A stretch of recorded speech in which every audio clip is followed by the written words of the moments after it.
সকলকে জানাই happy new year. নতুন বছর সবার খুব ভালো কাটুক। এখন বাজে ভোর ৪টে আর আমরা এখন উঠেছি, কারণ আমরা নৈহাটি বড়মার কাছে যাচ্ছি। তার জন্য আমার মা সকাল সকাল পুজোও দিয়ে দিচ্ছিল। আর খুবই অবাক হয়ে দেখছিল যে কী ব্যাপার, এত সকাল সকাল কী ব্যাপার। তো এখানে আমার ভাইরা ট্রেনের মধ্যে মজাও শুরু করে দিয়েছে। আর একটা কিউট বাচ্চা এরকমভাবে আমাদের দিকে তাকিয়েছিল। আমরা নৈহাটি পৌঁছেও গেছি, বড়মার মন্দিরের সামনেই আছি, পুজো দিতে যাব। কি বলো তো, গত ১ বছর ধরে ভাবছিলাম বড়মার কাছে আসবো আসবো আসবো, কিন্তু কোনো কিছুতেই হচ্ছিল না। অ্যান্ড হঠাৎ একটা প্ল্যান হলো আর মায়ের দর্শনে চলে এলাম। আর মায়ের মুখের দিকে তাকাতেই জানি না কেন চোখ থেকে জল পড়া থামছিলই না।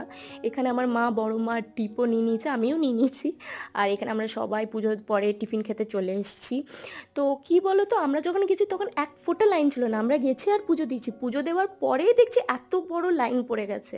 মানে আমাদের কপালটা খুব ভালো ছিল। এখানে আমার মা আমাদের বাড়ির গপুর জন্য সোয়েটার দেখছিল, আর আমরা দাদা বৌদি বিরিয়ানি চলে এসেছি, কারণ ট্রাই করতে হবে যে এত হাইপে কেন আছে, কি ব্যাপার।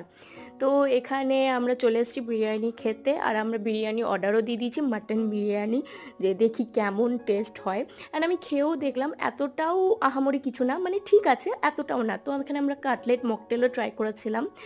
আর আমরা মেট্রো ধরে চলে গেলাম দক্ষিণেশ্বরের দর্শনে। আর এখানে এত ভাল লাগছিল, মনেই হচ্ছিল না বাড়ি যায়, গঙ্গার ঘাটে বসে থাকতে ইচ্ছে করছিল, কিন্তু কিছু করার নেই, বাড়ি তো আসতেই হবে। তো আমরা বাড়িও পৌঁছে গেলাম সবাই মিলে হই হট্ট করতে করতে। দুর্গাপুর স্টেশন অবধিও পৌঁছেও গেলাম। এবার আমরা যে যার মতো বাড়িও চলে গেলাম। স্কুবি তো দেখে খুবই খুশি হয়েছে। চলো আবার তোমাদের সাথে দেখা হবে এরকম একটা শর্ট ভিডিও নিয়ে। চলো, বাই বাই।